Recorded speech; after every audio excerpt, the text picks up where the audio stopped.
system. We're about 12 degrees cooler than this time yesterday, especially because we're stuck in the clouds. You can see it's kind of cooler in those areas. Our current winds, 10 to 15 miles per hour sustained, 20 miles per hour on the lakefront. We're gusting about 20 to 30 miles per hour out there, though, with those frontal winds. Our temperatures are still sitting in the 40s for most of the area. We're even seeing some upper 30s just to the north. With that cloud cover, it's going to be a struggle to warm things up. I do think we'll see the clouds starting to part a little bit as we go through the rest of the day. We could get to the low 50s with that, and then we'll have mainly clear skies overnight into tomorrow morning. That's what's going to bring us those cold temperatures. When we have clear skies and calm winds, that's when we can get our chilliest temperatures.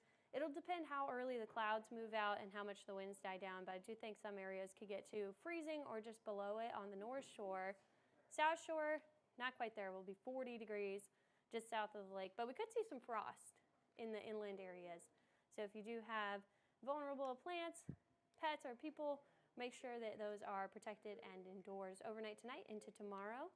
No pipe concerns though, so that's the good news as we go into the overnight hours. High pressure on the surface, that's why we see the winds die down a little bit by tomorrow morning. That moves out. We have clouds starting to come in late tomorrow night, and then here's our next risk for flooding. This is another Gulf low that develops and moves along the coastline. This one's a much better threat for heavy rain. You can see that on the modeling as it starts to move in during the morning commute. Maybe as early as 5 o'clock, we'll start to see some showers, and then the heaviest stuff late morning. We have to watch for the flood risk with that. It could have training, which is when heavy rain goes over the same areas over and over again. That can lead to some isolated flooding problems. Even later in the day, the flood risk will diminish, but we'll see lingering showers, on and off rain, that light drizzle with periods of showers all the way into the evening Thursday through Friday morning. And you can see more heavy storm activity setting up on Friday in western Louisiana. I think we have to watch for potentially another round of heavier rain, but more likely just that cold rain continuing before we see another front at the end of the weekend. But Thursday is that first alert weather day. Rain most likely in the morning hours for the commute through midday. Those heavy storms will bring a flood risk. Could see 2 to 4 inches of rain with some isolated areas higher than that. That's why the Weather Prediction Center has issued a level 1 out of 4 risk for flooding for the whole area on Thursday. And if you look at that rain potential map, where you're seeing reds and purples, that's 3 to 4 inches of rain with some areas of up to 5 or more inches of rainfall, especially over there near Lake Charles. But those bullseye locations can change as we get closer. It'll just depend on where training rainfall sets up. So we have to watch for that flood potential for Thursday into Friday.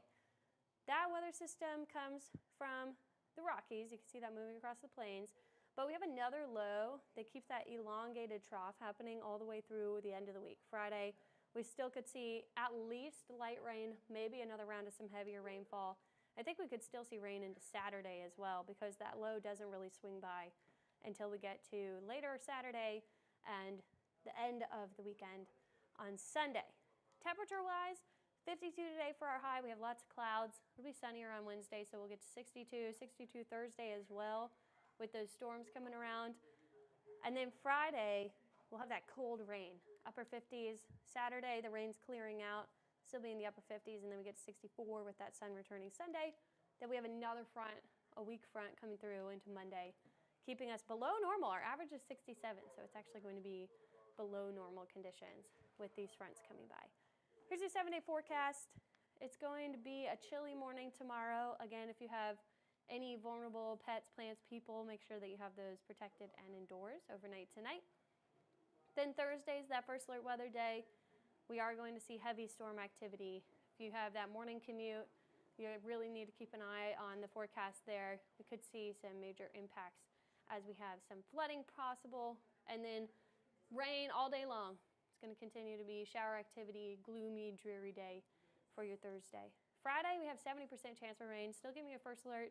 We might have to upgrade that to a first alert weather day. We'll get the high resolution models in tomorrow, and we'll have a better idea of what Friday will look like.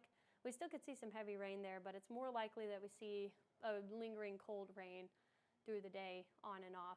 Then Saturday, it's going to start to clear out through the morning hours. Then we'll have better conditions for the later half of the weekend, the sunshine returning, and another weak front. Again, that comes Sunday into Monday. So it'll be a little bit cooler for the start of next week, but we'll have that sunshine still sitting in the upper 50s on Monday. See some upper 30s on the North Shore in the morning. This is much more seasonable weather for November. We're actually sitting below normal after we had a very long period of above average temperatures through November. In fact, our average was 2.8 degrees above where it normally would be for the month. So it was pretty warm there. And I can pull up this graphic for you. You can see just how warm we were running until Thanksgiving. We had some days that were almost 20 degrees above our average temperature. So this was a really warm period, especially in the later half of the month before we flipped the pattern here, and we're finally in a little bit of a colder pattern for the start of December. So keep your eyes on Thursday. That's our first alert weather day. And then again, those reminders for some light freeze preparations if you're on the North Shore overnight tonight into tomorrow. We'll have another weather update coming up in our noon newscast. You can watch that live or on our website and our weather app. We also have another live stream at 2:30 this afternoon. You can catch that right here as well. I'm meteorologist Anna Garth. Thanks for tuning in. This was your first alert weather update.